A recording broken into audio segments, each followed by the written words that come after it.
Hey everyone, today I'm going to show you how to fix the Cloudflare error 522 connection timed out.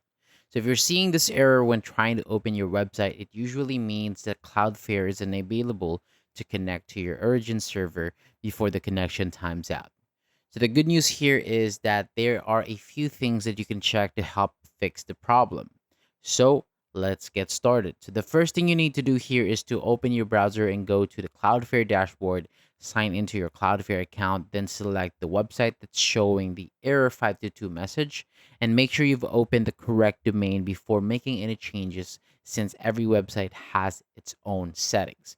So once you're inside the correct dashboard, the goal here is to check that Cloudflare can still reach your origin server, and a 522 error normally happens when the server doesn't respond in time. So you'll want to confirm that your server is online and accepting connection.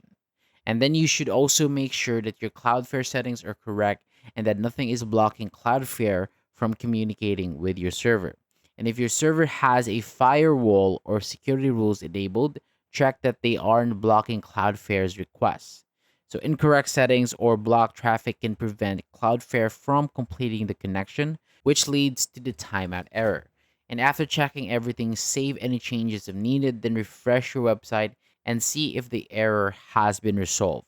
And if all the settings are correct and your server is responding normally, the website should connect without showing the 522 error. So that is all for today. Thank you so much for watching. For more videos like this, hit the subscribe button below and I'll see you on the next video.